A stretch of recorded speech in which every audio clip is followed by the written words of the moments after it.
নমস্কার, কেমন আছেন সবাই? অ্যাডভেঞ্চার উইথ খুশি নতুন একটা ভিডিওতে আপনাদের সকলকে স্বাগত জানাই। আজ তো হলো সরস্বতী পূজা। আমি তো সরস্বতী ঠাকুর বাড়িতে কোনো দিন আনিনি, পূজাও করিনি। আগে তো ধরুন মায়ের বাড়ি যেতাম, সেখানে পূজা দেওয়া হতো। তো এখন আর সেখানে যাই না, কারণ বাবুর যে আপনার আঁকার স্কুল আছে, আঁকার স্কুলে কিন্তু পুজো হয়। তো সেখানেই যাই, বাড়ির একদম পাশে। দাঁড়ান, আপনাদেরকে শেয়ার করব। বাট তার আগে চুলটা একটু স্ট্রেট করে নিই, মানে একদম কুঁকড়ে গেছে। ছোট চুল করে না ভারী সুবিধা হয়েছে জানেন, তেল শ্যাম্পু সাবান সব কম, ঝামেলা কম, একটা পিন লাগাও আর বেরিয়ে যায়। একটা জিনিস খেয়াল করে দেখবেন, চুল খুলে কিন্তু আমাদের ফটো বেশি সুন্দর ওঠে চুল বেঁধে রাখার থেকে। তাই আমার ছেলে যখন বললো মা চুলটা কেটে ফেলো, দেন আমিও কেটে ফেললাম। এই তো আমি একদম রেডি হয়ে গেছি। এটা একটা মেখলা পরেছি আর ব্লু কালার পরেছি, তার কারণ হচ্ছে মাম্মামও ব্লু পরেছে। তো ওকে যখন জিজ্ঞাসা করলাম যে বাবু কোন জামাটা পরবো রে, এইভাবে আর কি, তখন বললো আমি তো স্কাই পরেছি, তুমিও একটা ব্লু বার করে পরো। তো আমি তো সেম সেম কালার আর পাইনি, ওরই মধ্যে একটু অল্টারনেট ছিল, এটাই আমি পরিয়ে নিলাম। রেডি হয়ে যাওয়ার পরে হাতে বেশ অনেকটা সময় ছিল, সেই জন্য সিঁড়িতে এসে বসছিলাম আর এদের সঙ্গে গল্প করছিলাম। যাদের মন পরিষ্কার, সত্যি বিশ্বাস করুন, তারা তাদের ভাষা ঠিক বুঝতে পারবে। আমি এটাই বলছিলাম, তোরা কিন্তু আমার সঙ্গে থাকিস, তোদের যেন কিছু না হয়, আমি তো আমার চেষ্টা করব, তোরাও কিন্তু চেষ্টা করিস যাতে আমার সঙ্গে লেগে থাকতে পারিস। তারপর বাবু এখানে আমাকে ডাকতে এসেছিলো, মা চলো দেখি গিয়ে। তা ওর সঙ্গে একটু ভিডিও করে নিলাম আর কি। এই যে এবার বেরোচ্ছে, বলো তোমার মাধবের বাসিটা কি আমি হাতে তুলে দেবো? তো আমি বললাম যে হ্যাঁ দাও। হ্যাঁ, ট্রেন নিবি, বাস নিয়ে যাবো, তোমাকে ডাকতে আসবে। ঠিক আছে, যদি অনেক সময় এসে যাবে ডাকবি, আমি চলে যাবো। বাড়িতে তো একাই আছি। টিউশনটা না বাইরে না বেরিয়ে বেরিয়ে, মানে স্কুল পড়ার পরে যেটুকু করতে হয় আর কি, দূর বাবু ছাড় আমাকে। হ্যাঁ, তো একদম বিরতি চাই না। আমি এখন ওর ডালাটা আর বেলাটা নিয়ে যাচ্ছি। বলছে ব্রাহ্মণ এলে আমাকে ডাকবে, তখন আমি এবার যাবো। কারণ গেটটা খুলে সামনেই হয়ে গেছে, সামনের বাড়িটাই দেখাই, দাঁড়ানো আপনাদের।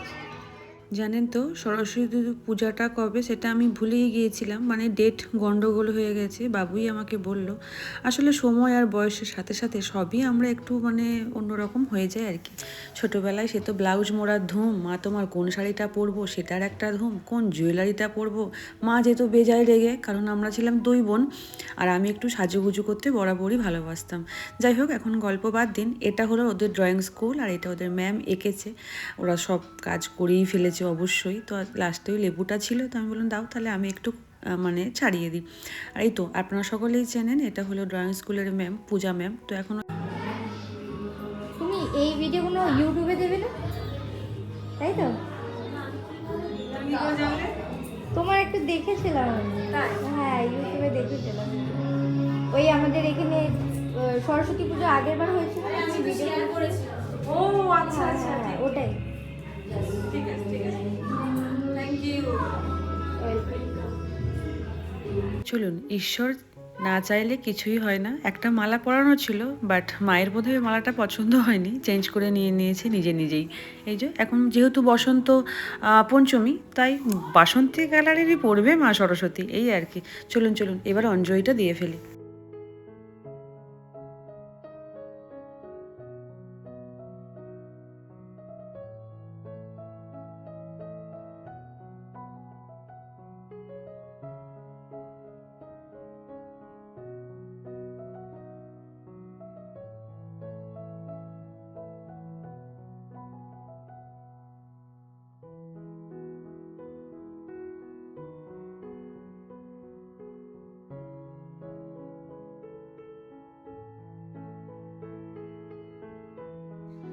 দেখছিস হোমের টিপ নিয়েছো? ও, আমিও নিয়ে নিয়েছি।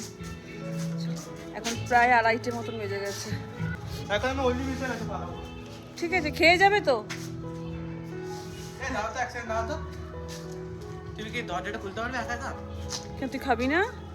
একটা কথা বলে পুজোর গল্প এতটাই, দেখা হচ্ছে পরের একটা ভিডিওতে। টাটা।